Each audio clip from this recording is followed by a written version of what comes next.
Well, thank you very much, everybody. It's great to be in this beautiful Oval Office. It never looked so nice. We're getting great compliments, and you see outside how that's come out. It's been great. We make a lot of improvements to the White House, and we're doing that. One of the things you should be looking at is the Palm Court, because that's been totally redone. So we like to preserve and make better the White House, and that's really what's happened, and we're getting tremendous reviews, and we appreciate it. But we're here for a different reason. It's called Operation Summer Heat, which is an appropriate term in light of what we're doing. And early yesterday morning, I returned from the Middle East, where we celebrated a historic agreement to end years of suffering and conflict. Amazing. Every country came together.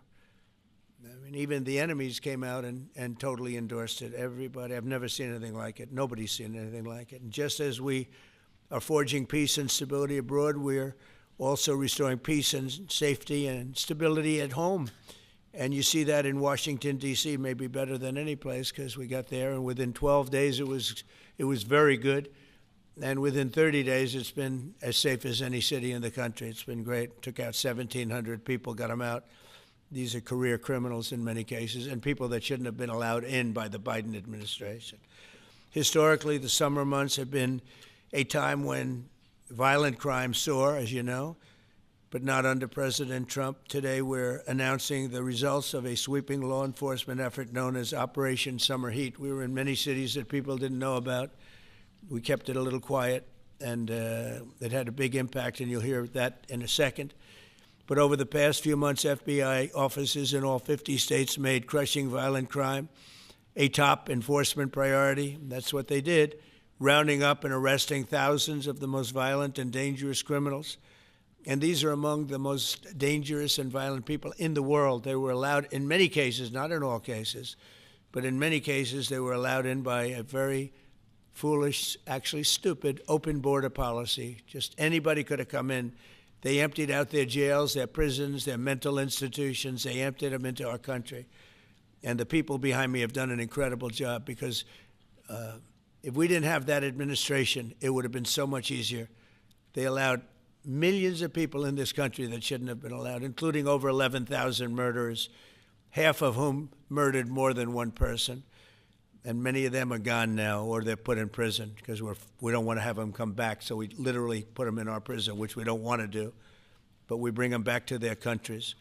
Working with state and local partners, the FBI arrested over 8,000 violent criminals during the course of this period. In major cities like in New Orleans, Nashville, we saw a 250% increase in arrests. And we really went after the bad ones. These include 725 individuals wanted for violent crimes against children and murderers. These arrests are in addition to the work of our historic federal task forces that Make D.C. Safe Task Force has been unbelievable. I mean, the job they've done, it's incredible. And it's been so nice, because so many people, they're going out to dinner and they're having dinners. They didn't go out for 4 years. And now they're going out 3 times a week. Restaurants are opening. Restaurants are full. And usually that means a lot of good things. But restaurants that were closed are now opening up.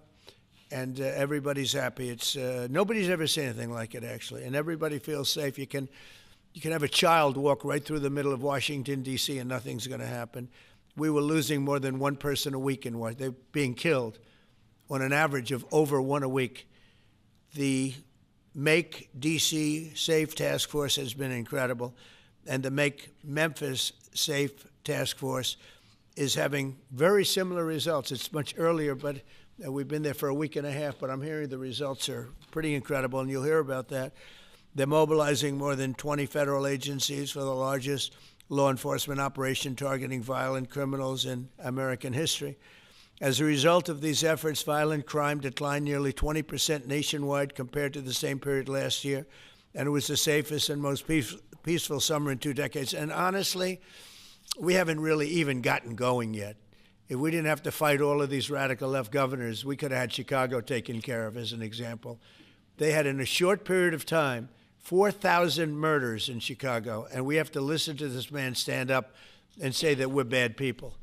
And the people of Chicago are walking around with MAGA hats. You have women, beautiful black women, walking around with MAGA hats.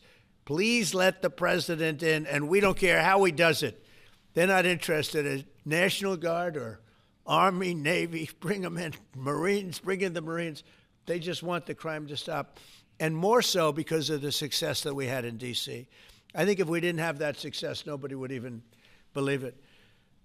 So I want to congratulate all of the incredible law enforcement professionals joining us today, especially Attorney General Pam Bondi, who's terrific, Deputy Attorney General Todd Blanche, who is a fantastic legal talent. He really is. He's a great guy, too. And, of course, FBI Director Kash Patel. They have worked so hard on this and other things. Since the start of the administration, the FBI has arrested over 23,000 violent criminals, more than double the number arrested in the final year of the Biden disaster. The FBI has also destroyed or severely disrupted more than 170 organized criminal enterprises and gangs, 1,600 of the most violent gangs, and confiscated over 6,000 illegal firearms. And they've tracked down and arrested 4 fugitives on the most wanted list, 4 of the most wanted. Actually, 2 of them were the most wanted fugitives in the world.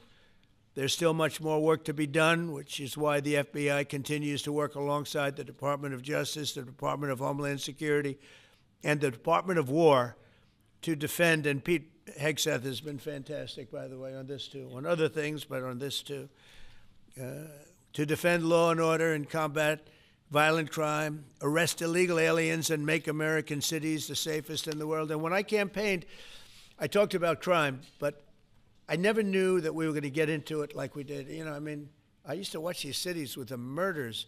Chicago recently had one deal where they had 11 murders in one weekend, and they said, well, yeah, but it was a holiday weekend. They actually told me that was the reason, like it was okay because it was a holiday. It was Labor Day. These people are the worst. They really have to, they better, I tell you what, the people in Chicago and the people in places like that can be fixed. At some point, it gets to where you can't fix it anymore. It's too far gone. And we have some cities like that. But these are great cities that can be fixed. I'm going to be strongly recommending, at the request of government officials, which is always nice, that you start looking at San Francisco. I think we can make San Francisco. There's one of our great cities 10 years ago, 15 years ago, and now it's a mess. And we have great support in San Francisco, so I'd like to recommend that for inclusion, maybe in your next group. You'll get great support.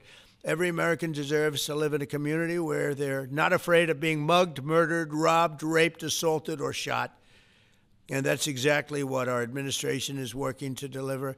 I didn't realize I was going to make this such a big factor in the administration. I didn't really campaign. I campaigned on crime, but I never thought we'd go into every city and take a really safe city that we've all been living with for years and make them safe. And now it's like a passion for me, and it's a passion for the people behind me. So I didn't get elected. I did get elected for crime, but I didn't get elected for what we're doing. This is many, many steps above. And I want to thank Stephen Miller, who's right back in the audience right there. I'd love to have him. I love watching him on television. I'd love to have him come up and explain his true feelings. But maybe not his truest feelings. That might be going a little bit too far. But, Stephen, thank you for doing an unbelievable job. And the people of this country love you, I'll tell you. And they love what you say about crime and stopping crime. So now I'd like to ask Director Patel to say a few words, and then Pam and Todd also. And I just want to congratulate them. This is an amazing thing. And we're just at the start. We're going to go into other cities that we're not talking about purposely. We're getting ready to go in. And when they go in, like Kash as an example told me that people didn't even know. 5 months ago, they went into Chicago, and they started doing a lot of work in Chicago. And we brought the numbers down a little bit. And but that really was just preparatory work for what we're going to do with the surge. We're going to have a surge of strong, good people, patriots, and they're going to go in, they straighten it all out. So a lot of these cities we're already working on, but we don't do it with a big flavor. But in a little while, you're going to see some numbers that you're not going to believe. And I think you'll probably start with Memphis, because I'm hearing the numbers are much quicker than we even thought possible. But again, D.C. it speaks for itself. Chicago is going to be okay. We're going to save Chicago. And I told you, and I told them, a very respected man, the head of the Union Pacific, said, "Sir, save Chicago. It can be saved." And the way he said it, it was like, can you believe it? We're trying to save Chicago. But I understood exactly what he wants, and that's what we're going to do. We're going to save all of our cities, and we're going to make them essentially crime-free, like other countries have crime-free. If you go all over the world, you go to the world, you hear Afghanistan and you hear all these different places. Our crime in certain cities is worse than anything they can even imagine. And we're not going to have that any longer. It's going to stop, and it stops right here. Kash, please. Thank you, Mr. President. What I'd like to do is just highlight some of the outstanding work that the men and women of the FBI have been doing. And thanks to your brave leadership and the mandate you were given by the American people to not only defend the homeland but crush violent crime, you tasked us with our great partners at the Department of Justice and the Attorney General and the Deputy Attorney General to start making arrests and bring prosecutions and safeguard our cities. And you said it, this is just the beginning. In just 7 months, I hope the media takes a look at every one of these charts, because these are the best numbers for fighting crime in U.S. history, and it's only 7 months in. And to do that, our vehicle to do it of choice was Operation Summer Heat, which the FBI architected to go after violent criminals. And in just a 3-month span, you had 8,700 arrests of violent criminals. You had 2,200 firearms seized off the streets permanently to safeguard our communities. You had 421 kilograms of fentanyl seized. Just to put that in perspective, that's enough to kill 55 million Americans alone.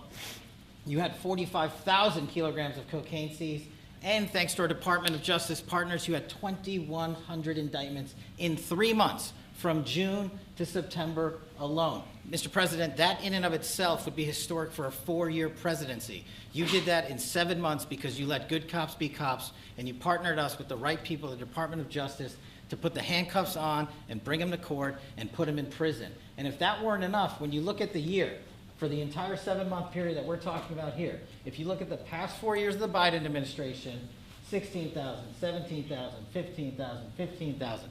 That's the number of arrests year over year of violent felons in this country for the Biden administration. Mr. President, in 7 months, you have 28,600 arrests of violent felons in just 7 months alone, because of your leadership and the dedication of the men and women at the FBI who want to go out there and do the job they were prevented from doing because that department used to be weaponized and politicized. And this is what happens when you take out the fangs of weaponization. This number is historic by every metric. 28,000 people have been arrested, violent felons alone. And then when you go over there and look at some of these charts, if you don't mind, I'll just hop over here. Look at the metrics for not just violent crime, but the homeland. Mr. President, during your administration, the FBI has found and located 5,400 children. That is a 30% increase year to date over the last administration. Violent crimes against children arrests alone are up 10%. Gang arrests are up 210% in the last 7 months alone. And transnational organized crime, which Stephen Miller has been a great partner in, is up over 12% alone. These numbers are historic just as a snapshot. But just so people don't think we're focusing on violent crime alone, the national security mission, Mr. President, under your leadership has never been stronger.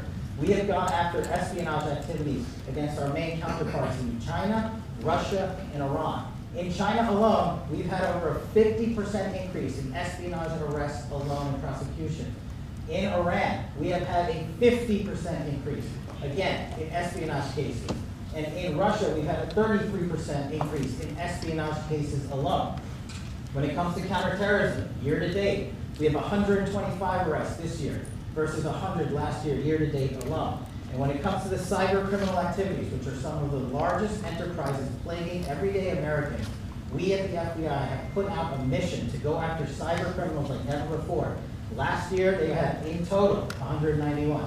This year, you already have 252 arrests. 52 arrests of violent cyber criminals who are stealing from senior citizens, who are violating our children's rights and freedoms, and who are violating everyday Americans. These programs are record. And two of the things I'll finish with that I'm most proud of, Mr. President, this FBI. Fentanyl. As you know, it's a scourge that is killing our youth, 100,000 plus a year. To date, the FBI has seized 1,900 kilograms of fentanyl. That's enough lethal doses to kill 127 million Americans alone, to date.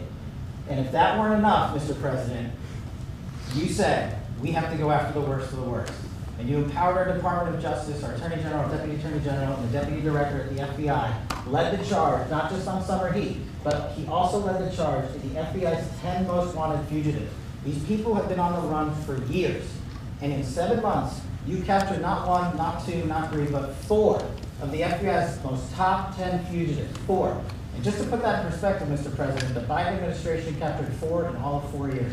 You're on 7, and we're going to get to 10. We're going to get to 10 of 10. This includes a lady who murdered her 6-year-old handicapped child and fled to India. We got her in 2 months. This includes a narco trafficker. This includes a sex trafficker.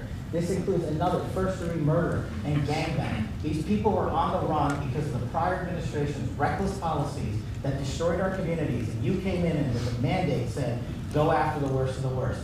This is just the beginning. This is what happens when you let good cops be good cops at the FBI. Mr. President, I just want to thank you for your incredible leadership, our brave partnership with prosecutors who know how to bring cases and make sure these arrests stick. And that's what the Attorney General and the Deputy Attorney General have led the charge across this country. Because arrests without prosecutions are meaningless. We are deterring criminals from doing this activity. We are preventing criminals from coming into America. And we are absolutely crushing violent crime like never before and defending this homeland, sir. And not to mention, I almost forgot this one. It took you, sir, 2 weeks to get the Abbey Gate bomber. Joe Biden had 4 years to look for him. You got him in 2 weeks, thanks to the interagency effort by the FBI and the CIA, went to Pakistan, and now 13 brave warriors who were sentenced to murder because of disastrous Afghanistan withdrawal. They have justice, their families have a peace of mind, and we're going to continue to find the others, Mr. President. On behalf of the FBI, sir, I just want to thank you. Thank you very much, Kash. Great job. Very good. Very impressive. Pam, would you like to say something, please? President Trump, the men and women of law enforcement say 2 things to me repeatedly. First, you have taken the handcuffs off them and let them do their jobs, and you let cops be cops. That's why all this is happening.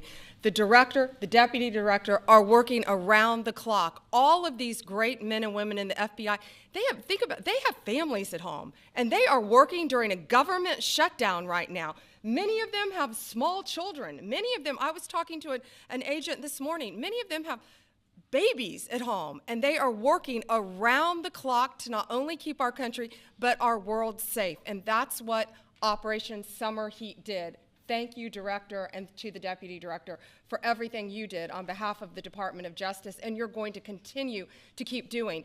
And they set the stage for what we're doing in Memphis. You're going to hear a lot more about that, our joint task force next week, but they set the stage for Memphis. And last night alone in Memphis, there were almost 70 arrests. There were 12 guns seized, and there was a 70-year-old man arrested as a result of our operation in Memphis who raped a child under the age of 3. That one case makes everything we're doing worthwhile. So thank you all for being here on behalf of both of us.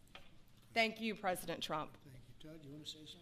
Sure. Thank you, Mr. President. So this is a great day, and I think there's stats that the director talked about which are important, but I want to give 2 examples of what summer heat has done that actually will apply hopefully to everybody in this room. The first is for over 4 years during the last administration, there was a hotel in a town, the middle of a town in Alaska, that was being run as a drug den.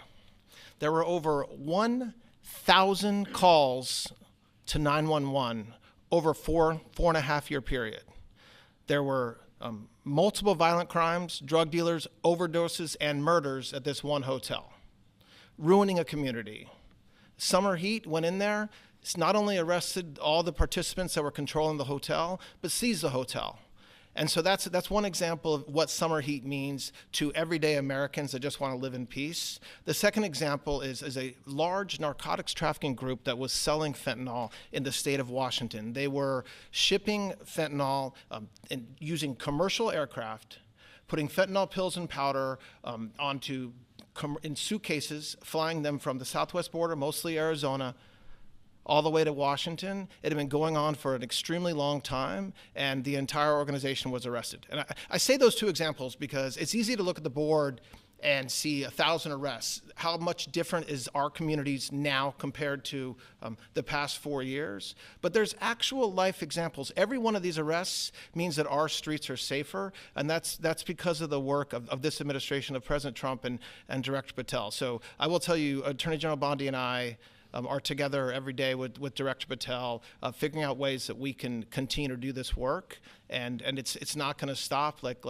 the Attorney General said, and like the President said, this is just the beginning, or phase one, or a start, whatever you want to say, but it will continue on. So thank you, Mr. President, and thank you very much, Director Patel. And Mr. President, just one last thank you from the men and women at the FBI. You found a way to get these individuals paid during a government shutdown, our 1811 agents. So on behalf of the FBI, it's a great debt that we owe you, sir. They're now allowed to pay for their families, so thank you. And the military. Good. That's right. Thank you. Okay, thank you very much. Any questions, please? Brian, go ahead. Mr. President, first of all, I know the feedback I'm getting from the American people, they want to say thank you. Law and order is not an option in this country. It's a mandate. So I know the American people thank you for that. In terms of the guns that have been taken off the street, do you have a number of how many guns were taken away from someone that had a prior felony or a previous crime that perhaps we can prosecute that? Because I know that wasn't the case under Joe Biden. We don't take guns off the streets of people that are allowed to have guns. So every gun that we're taking off the street is because it belongs to somebody who is not allowed to have it. Could be a felon, could be somebody who hears illegally. There's all sorts of conditions. But if there's a gun taken off the streets by the FBI, it's because the person who has it is not allowed to. It's not somebody who's lawfully allowed to have it. So every single one of those guns were taken off of people that aren't allowed to have them. And not including the FBI, all of the other agencies. ATF alone, since January 20th, has removed over 25,000 illegal guns off our streets, just since President Trump's been in office. And Mr. President, if I could follow up on that, could there be any further conversation to have national concealed carry applied to actual DC? Like if you had a driver's license in Texas and you had a permit, of course you could drive. Well, as you know, they've been talking about that for a long time. It's an interesting question. A lot of people feel strongly both ways, but we are talking about that, Brian. Thank you. Mr. President, on Venezuelan boats, I want to ask you, why not have the Coast Guard stop them, which it is empowered by law to do? You know, this way you can confirm who's on the boat and ensure that they're doing what you suspect. Because we've been doing that for 30 years, and it has been totally ineffective. They have faster boats. Some of these boats are seriously, I mean, they're world-class speedboats, but they're not faster than missiles. But we've been trying to do that for years, and so much of the drugs, 25–30%, would come in through the seas. Right now we have, I would say, none coming in through the seas. In fact, I don't know about the fishing industry. If you want to go fishing, a lot of people aren't deciding to even go fishing. We've almost totally stopped it by sea. Now we'll stop it by land. What's the next But step? it never worked. It never worked when you did it in a very politically correct manner. What's the next step in this war on cartels, and are you considering options, are you considering strikes on land? Well, I don't want to tell you exactly, but we are certainly looking at land now because we've got the sea very well under control. We've had a couple of days where there isn't a boat to be found. And that, I view that as a good thing, not a bad thing. But we had tremendous amounts coming in by boats, by very expensive boats. You know, they have a lot of money, very fast, very expensive boats that were pretty big. And the way you look at it is every boat that we knock out, we save 25,000 American lives. So every time you see a boat and you feel badly, you say, wow, that's rough.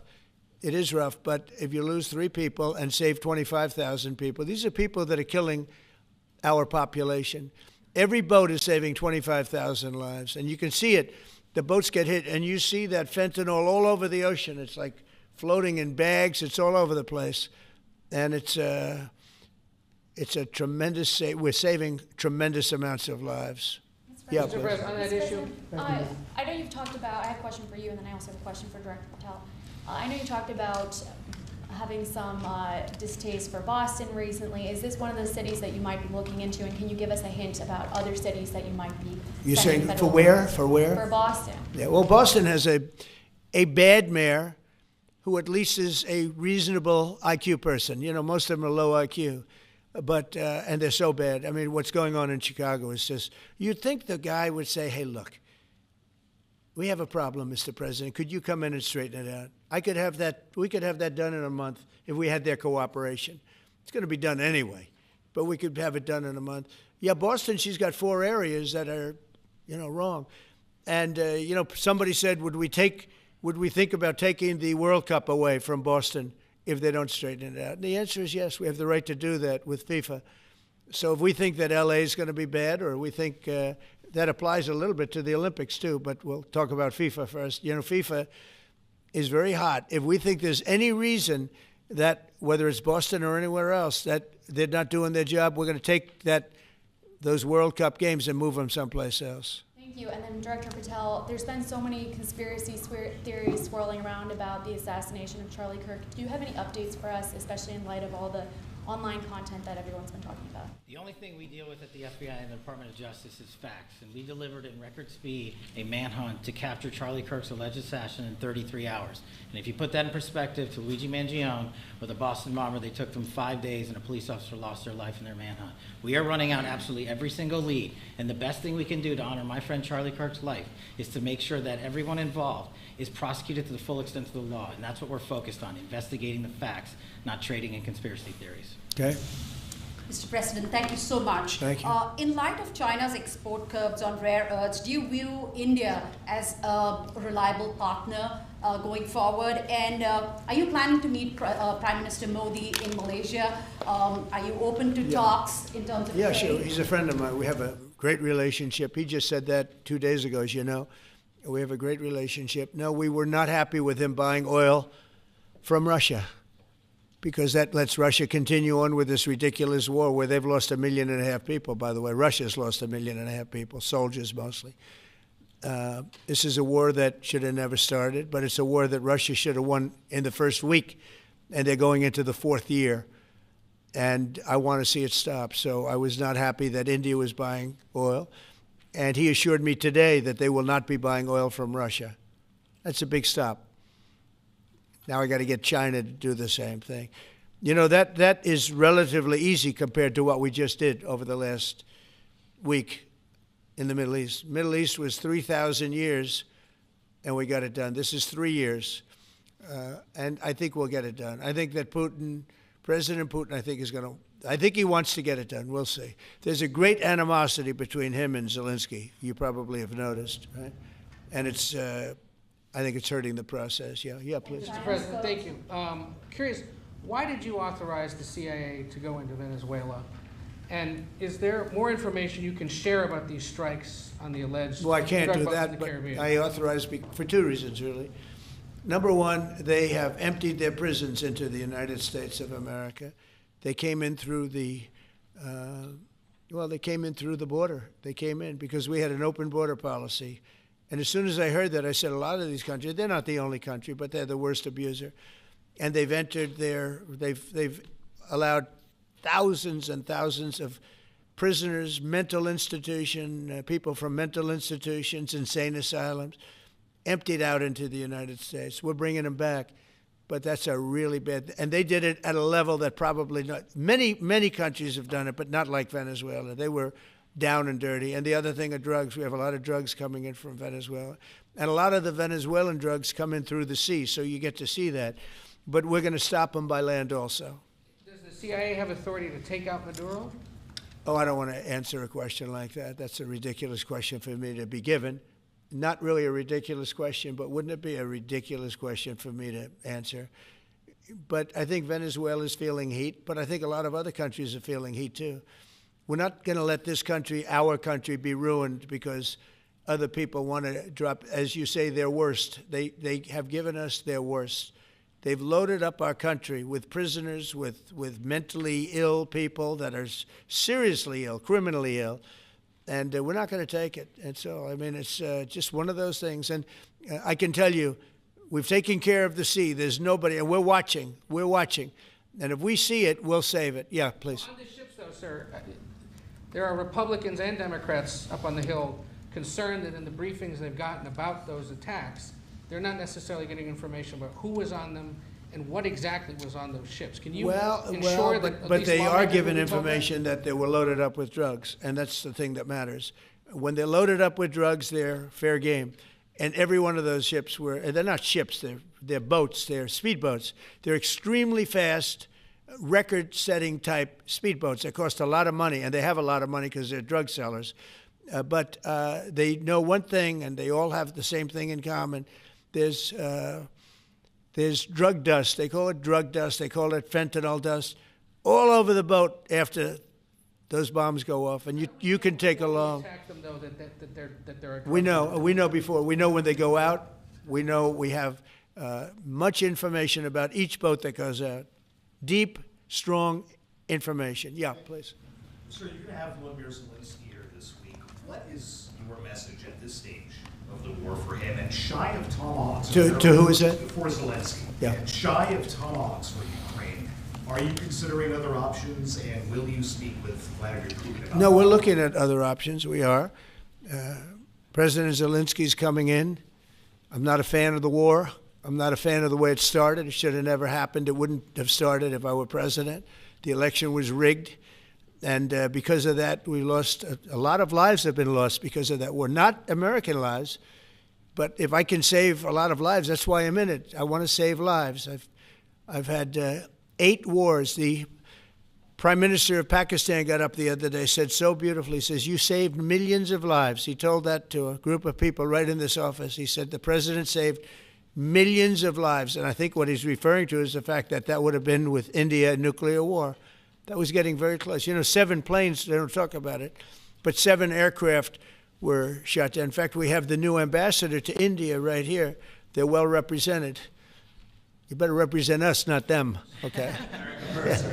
But Sergio's going to do a great job. He's going to do a great job. But no, we'll be talking about the war with him, and we'll be talking about, they want to go offensive. I'll make a determination on that, but they would like to go offensive, you know that, and we'll have to make a determination. Can I follow up the question? Given you have the FBI Director and Attorney General here today, Jim Jordan has asked Jack Smith to appear in front of the House Judiciary. You mean deranged, Jack? He's a deranged individual, yeah. He's asked him to Well, they should. I'm surprised it takes so long. We're talking about violent crime. What about the crime against a political opponent? That's what we have to talk about, too. Jordan would like to understand the full extent to which the Biden-Harris Justice Department weaponized federal law enforcement. What do you think the committee will find out, Mr. Smith? I think it was the worst weaponization of a political opponent in the history of the world, let alone this country. And I hope that everybody's, they're involved in it. I'm not. I'm the one that had to suffer through it and ultimately win. But what they did was criminal. Deranged Jack Smith, in my opinion, is a criminal. And I noticed his interviewer was, I think that was Weissman. And I hope they're going to look into Weissman, too. Weissman's a bad guy. And he had somebody in Lisa, who was his puppet, worked in the office really as the top person. And I think that she should be looked at very strongly. There was tremendous criminal activity having to do. If we don't have fair elections in this country, we're not going to have a country. And I've said it from the beginning, fair elections and borders. And we need also fair press, because if you don't have fair press, it's very tough. And we've got the strongest border of anybody. Nobody has a border. We have a border where the numbers just came out again. You saw 0 people came in illegally. Now, we do take people into our country legally, but 0 people. But, you're talking about a different subject. You're talking about political crime. They have committed massive political crime. I hope they're looking at Shifty Schiff. I hope they're looking at all these people. And I'm allowed to find out. I'm allowed to, I'm, in theory, the chief law enforcement officer. But I have a very good, talented group. This is about something else. But I hope they're looking at political crime, because there's never been so much political crime against a political opponent as what I had to go through. They raided my house in Florida. It was an illegal raid. I have a lawsuit that was doing very well. And when I became president, I said, I'm sort of suing myself. I don't know. How do you settle the lawsuit? I'll say, give me X dollars, right? And I don't know what to do with the lawsuit. It's a great lawsuit. And now I won. It sort of looks bad. I'm suing myself, right? So I don't know. But that was a lawsuit that was very strong, very powerful. They raided illegally my house in Florida, Mar-a-Lago. They went through the drawers of my young son. They went through all of the cabinets and drawers of the First Lady. She walked in, she said, wow, what happened? Because she's very meticulous, and this wasn't so meticulous as she looked into the drawers and she saw everything a mess. What they did against a person that just got out of office. And then you look at these corrupt people. You look at Hunter Biden. You look at the signature. As an example, the Europen. I just signed so many different things. An admiral, a four-star general. I'm signing them left and right, the commissions. And by the way, I want to compliment John Thune and also Mike, our great speaker. But John Thune, all of a sudden I'm getting these things by the hundreds. I was getting one every 2 weeks. It would have been 4 years before you got them in more. You would have had some that didn't even get in, all because of Democrat obstruction. So John Thune did a great job. I must have signed 200 into the administration. We're just about caught up. It's amazing. And so compliments to John. He had to do some things that were very tough to do that he didn't want to do, but he was forced to do it by the Democrats. And as far as the shutdown's concerned, this is a Democrat Schumer shutdown. And he's trying to do it to get relevance back into the party because he's a loser. I've known him all his life. He's always been sort of a loser, but an intelligent one. But I think he's losing IQ points with time. I think that happens. I hope it hasn't happened with me. I know if it did, you guys will let me know about it very quickly. Question on violent crime, sir. Here in D.C., a judge has given the two teenagers that beat up ex-Doge staffer Big Balls probation. It's incredible. And no jail time. Is this justice? Jeanine Pirro is doing a fantastic job, and she is beside herself because you have these radical left judges that they beat the hell out of this guy. And there was many people against this one guy who was really trying to protect his girlfriend. He didn't want his hooded over the door but they really beat him up badly. That just happened, right? Yes. Wow, that's terrible. I think the judge should be ashamed of himself. That's a big problem. You know, they can do their job, and then they go into a court, and the people are protected by these, I don't know where they come from. Where do these people come from? Where do the judges come from? I want to compliment on behalf of Pam and Todd and all of us because, Kash, I think that Jeanine has done a fantastic job. And the case I heard was like flawless. It's a flawless case. They have them on tape. They have everything. And then a judge gives them a little probation. These are rough guys. And they're young. And if that happens, they're going to grow up. They're going to be real bad. They're going to cause a lot of problems. Yeah, please. Go ahead. So, Sergey Boris just gotten back from India. Right. What were the conversations like with Prime Minister Modi and the other? I think they were great. He reported to me that he's a great man, you know. Modi is a great man.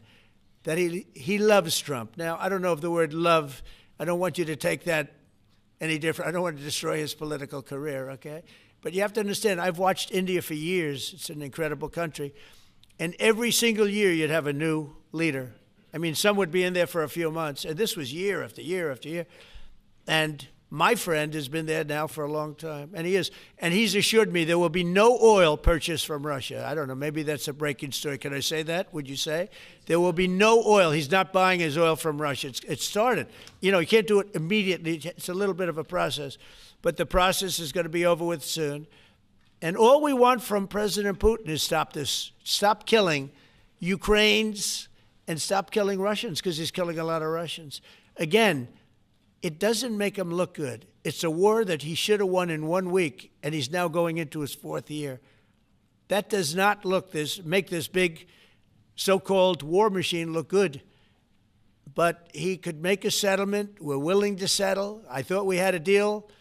The hatred of the two leaders is very, you know, it's an obstacle. It's an obstacle. There's no question about it. But I thought we had a deal 2 months ago.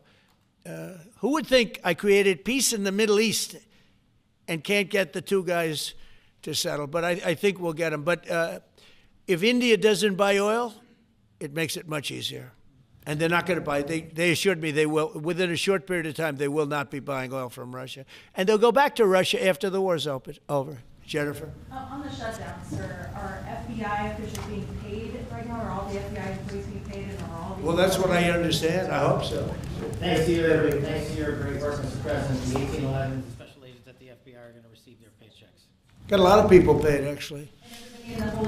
We got the people that we want paid, okay? And we want the FBI paid, we want the military paid. We got the people that we want paid. And I'll tell you, the Democrats, they don't talk about this. You know, we're getting rid of programs that we didn't like, but that were negotiated in, but we didn't like. We're terminating those programs, and they're going to be terminated on a permanent basis. And it's thousands of people, and it's billions of dollars. We're getting rid of a lot of things that we never wanted because of the fact that they made this stupid move. And they don't want to talk about it. They have their day coming up. I hear very few people are going to be there, by the way. But they have their day coming up, and they want to have their day in the sun. But they should really make a deal. So what we're doing, they call him Darth Vader, but he's actually a very nice person, Russell Vogt. But Russell Vogt is really terminating tremendous numbers of Democrat projects. There's not only jobs, the project in Manhattan, the project in New York, it's billions and billions of dollars that Schumer has worked 20 years to get. It's terminated. Tell him it's terminated, Jennifer. All right. On Hamas, sir, what is your understanding of the pace of returning the deceased hostages? Are you pleased? Well, with they're that looking pace? for them. Absolutely, they're looking. So we have the living hostages all back. They returned some more today. It's a gruesome process. I almost hate to talk about it. But they're digging. They're actually digging. There are areas where they're digging and they're finding a lot of bodies. Then they have to separate the bodies. You wouldn't believe this. And some of those bodies have been in there a long time. And some of them are under rubble. They have to remove rubble. But there are graves, and some are in tunnels that died in tunnels that are way down under the earth. And the tunnels are like 3 feet. Can you believe it? 3 feet high. They lived like this for a long period of time. It's a horrible atrocity. At the same time, we, meaning Israel, but I knew everything they were doing pretty much. I knew most of the things they were doing, but they've killed probably 70,000 of these people, Hamas. And I said, it's time now. So we'll see what happens. We'll also see what happens. Your next question is going to be the weapons. We want the weapons to be given up, sacrificed, and they've agreed to do it. Now they have to do it. And if they don't do it, we'll do it. We had the head of CENTCOM today suggest that Hamas needs to hurry up and disarm and follow your comprehensive plan. Yeah. That it was the head of CENTCOM saying that. Is that not a signal to Hamas, to the rest of the world, that at some point the U.S. military may more directly engage? We won't need the U.S. military. We won't need it. Why not just you? Because we're very much involved in it. If we weren't involved, there wouldn't be peace. If we didn't destroy the nuclear capability of Iran, that deal would have never happened for two reasons. The Arab nations would not have felt bold enough to do it because you have a very powerful, at that time, Iran. It's not powerful anymore between what Israel and us did, because the attack was, if you look at it, we helped them very much. They will be the first to tell you, including shooting down thousands of drones that were coming into Israel. We shot them down. We were shooting them down like it was target practice, but we shot down thousands of drones and missiles also going into Israel. But between what we did to Iran that way with the, conventional, we will call it, and what see that beautiful plane, that B-2, I noticed it on the desk. I always thought it was beautiful, but I never understood it. Now I understand. It took in hundreds of thousands of bombs in the form of two, but hundreds of thousands of pounds of bombs. And every single bomb hit perfectly. Then they sent Tomahawks in. They sent 30 Tomahawks on top of it. And that was totally, CNN said, well, maybe it wasn't as bad as Trump said, because I said obliterated. Obliterated is not a strong enough word, actually. And you saw the Atomic Energy Commission came out and said the word obliteration is very, very... Think of it. They came in under potential fire. They entered Iran airspace late at night, in the dark, no moon. The moon was low for a reason. What time we picked it. Couldn't see anything. And they hit every target, and they weren't hit. Nobody saw that plane. That plane is stealth. Nobody saw it. The problem with that is it may be stealth today, but tomorrow it won't be. And we just ordered about 20 brand new B-2 bombers. It's unbelievable as a weapon. I know Putin, when I was riding with him in Alaska, we passed a lot of them. And he said, that really did the trick. I said, yeah, it did. It's amazing. The flying wing. But you still foresee no reason for the U.S. military to get involved in Gaza? No, I don't see that. No, I think we're going to handle it very well. We'll be helping Israel. But we have other countries that are now. You know, we signed, many countries signed, and many of those countries relatively are very strong military powers. And Hamas has no support. See, Hamas had the support of Iran, and now Iran says, don't get us involved. The last time they got them involved didn't work out too well. So they used to have the support of Iran. Today, Iran they're trying to survive. You know, when I heard the reports 2 weeks ago, Iran's looking to build a nuclear weapon, I said, don't worry about it. They got a lot of things they want to do before nuclear weapons. I said, the last thing they want to do is a nuclear weapon. It didn't work out. And if they did a nuclear weapon before they got even close, that site would be attacked and it would be wiped out. Yeah. Mr. President, you're meeting with President Xi in a few weeks. Yeah. If you can't come to an agreement or a deal at that meeting, are we in for a sustained trade war with China? Well, you're in one now. Look, we have 100% tariff. If we didn't have tariffs, we would be exposed as being a nothing. We would have no defense. You know, they've used tariffs on us, but we've never had anybody sitting in that chair that felt the need to do it. And they've allowed us to be $37 trillion in debt, et cetera, et cetera. Tariffs are a very important tool for our defense, for our national security. If we don't have tariffs, we're not going to have national security. As an example, if you look at Pakistan and Iran, I told them I was in the midst of negotiating a trade deal with Iran, and Pakistan was going to be in line. And because of tariffs, they all want to negotiate much differently. We were making a good deal, and then I heard that they're shooting at each other. And I said during one of my conversations, are you guys going to go to war? Two nuclear powers. We are thinking about, I said, here's the deal. You go to war, I'm going to put a 200% tariff. I'm going to stop you from doing any business in the United States. I said it to both of them. Within 24 hours, the war ended. That would have been a nuclear war. And again, the Prime Minister of Pakistan, who was here 2 weeks ago, said that man saved many millions of lives in front of a whole group of people because he thought it was going to be war. But when it came to war or having to pay massive tariffs, the tariffs overrode. That's why it's so important. Not only the money, we're taking in trillions of dollars, not only the money, the power to keep peace, the power to be used for good is enormous. But a lot of people didn't understand tariffs. It's also made us very rich. We have a big case coming up in the Supreme Court, and I will tell you, that's one of the most important cases in the history of our country.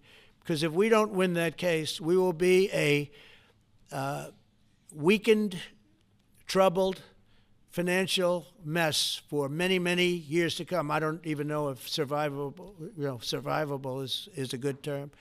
And if we do, we're going to be the most powerful economic country in the world. And all we're doing is using them as a defense against what took place for many years.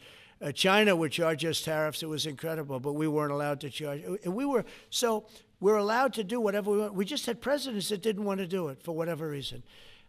And it was nothing. But of the 8 wars, I was saying 7, of the 8 wars, I would say tariffs are directly responsible for me ending 6 of them, 5 or 6.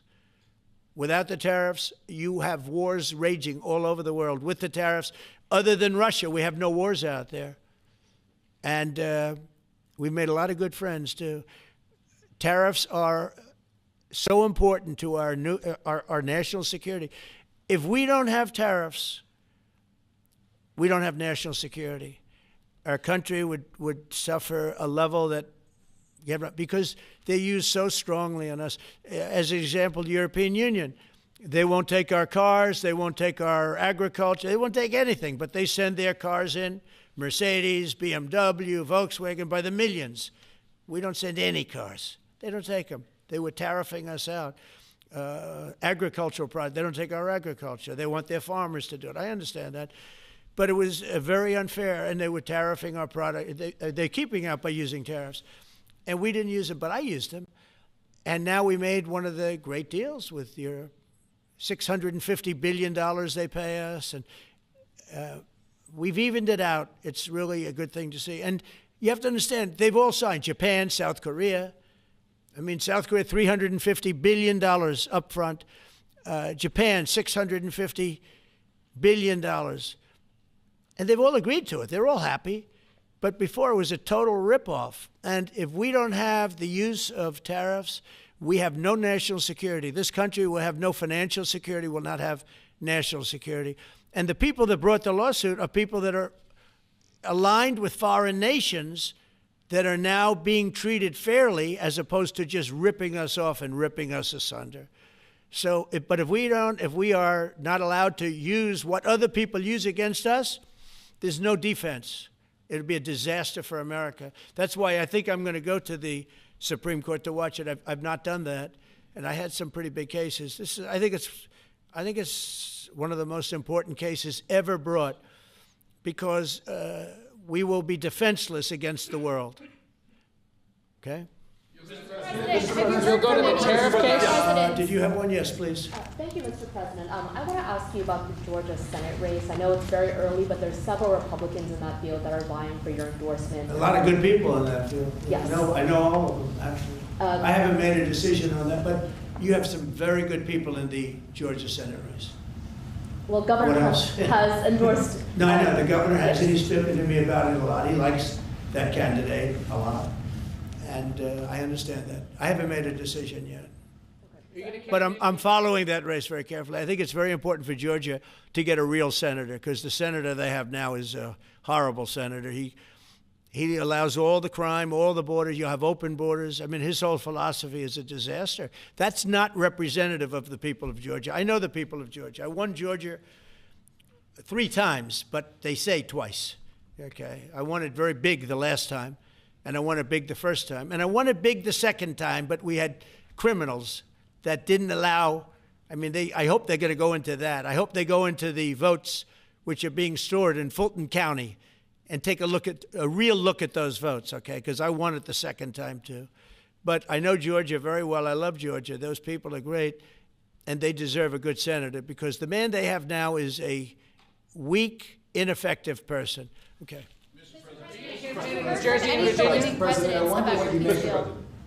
By the way, you won Georgia 3 times. Yeah, I agree. Do you agree with me? I do. He's the media. For someone that spends a lot of time in Georgia, I believe you won that. Yeah, okay. I really have a question about... The word believe isn't strong enough, right? Yeah, you know. There you go. It's true. I know I won, too. We have the great Newt Gingrich. Newt, you agree with us? Good. Otherwise, I'd have him dismissed immediately from the room. You know, his wife, as you know, is becoming an ambassador to a great country, Callista. So congratulations. We're going to take a picture. And the only reason I'm doing it, he speaks so well of me. He said, I'll go down as the greatest president in history. And then he blew it. He said, I'm not sure if I put him above Washington or Lincoln. So I'm not that happy about that, dude. Question about the weaponization of the DOJ. The media often says your department is weaponizing the DOJ. Yeah, that's the opposite. It's the opposite. Todd, you represented President Trump and probably the greatest weaponization of the DOJ by Alvin Bragg. You know firsthand, if you can describe what you saw under the Biden administration and how they weaponized the DOJ. Well, I mean, I think it's hard to describe what happened in those last 4 years against President Trump. Alvin Bragg, a local prosecutor, his office staffed by somebody from New Jersey. Jack Smith, picked as a special counsel, staffs his entire office with DOJ prosecutors. And then there are countless things that happened, all in writing, most of them on the docket, that require no explanation except a complete abomination of the place that the Attorney General might run now and Director Patel. So when people talk about this department weaponizing, it's embarrassing.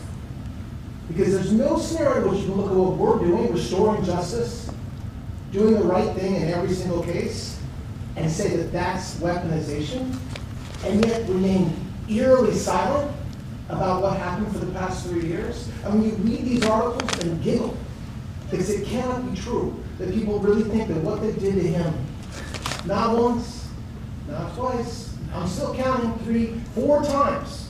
But we're the ones that are weaponizing. So this man is not weaponizing the Department of Justice. We're not weaponizing the Department of Justice. It's the opposite. I mean, and also, nobody questions what I'm saying because it's true. Because we all lived the past 4 years. So listen. They never want to bring up the details. But I watch the fake news, and oh, he's weaponized. And he wants to send them to prison. He wants all these. They indicted me like 5 times. I took a mug shot. Who would have thought it turned out to my favor? Because it was a good shot. But I had to take a mug shot. It's right out there on the door. New York Post, front page of every paper in the world. I had a mug shot. They wanted to send me. Nobody says that.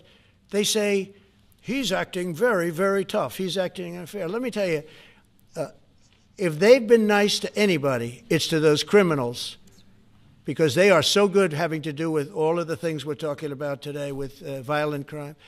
But if anything, I think this Justice Department has been so respectful of the law, because the other Justice Department with Rita or Lisa and all of that scum, real scum, what they did to the political opponent of a guy that has a seriously low IQ. Now, in his case, it was low based on his career, but it got real low, okay?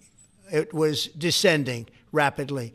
But what they did to go after his political opponent is legendary, worse than any third world country, banana republic. And what we're doing is nothing. Are you kidding? Nothing. They write stories. Why aren't they doing this?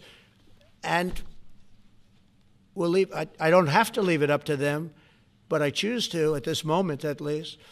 But there's never been anybody treated in the history of politics.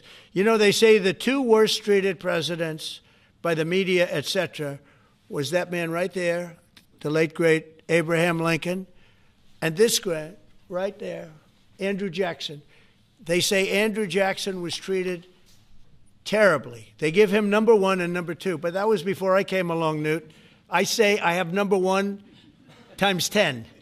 Nobody's been treated like I've been treated. And I did a great job. You know, we had a great first term. And we had one of the most successful economies in history, et cetera. I rebuilt the military. We did a tremendous amount. The last part, we had a horrible thing called COVID, and we handled that well. We made ventilators for nations all over the world. We did a great job. Probably never get credit for it. Look at the therapeutics, the Regeneron, all the different things, the vaccines, all the things we did. We did a great job, but we had to focus on that. But we had the best economy in the history of our country. We're blowing it away right now. Look at the stock market. It hit another all-time high today. That's 48 days out of the few days that I've served. 48 days have already hit record highs. And we have, maybe most importantly, the number, we have now, I was saying 17, it's over $18 trillion is being poured into our country. It's because of the election and because of tariffs. Without the tariffs, you wouldn't have probably 18 cents. It's because of the tariffs, because there are no tariffs if they build in our country. And they understand that. So we have medical companies coming over. We have the AI. We're dominating China in AI. Everybody said that's impossible. We're dominating. I'm letting these massive plants build their own electric generating plants. They're becoming utilities in addition to everything. Maybe they'll make more money with that. Who knows? But they're building their own electric because we have an old grid. You wouldn't be able to do that. And we're dominating China. We're dominating with AI, which seems to be the new big thing. That's the new internet. That's the new whatever. So we're very happy with the job we're doing. I'm very happy with the job they're doing. But when you tell me about attacking a political opponent, there's never been, and I'm a legitimate opponent. I watch my son. He's got the #1 best-selling book now. My son, Eric, he's a wonderful kid. That guy spent so much time with subpoenas. He got more subpoenas than anybody in the history of our country.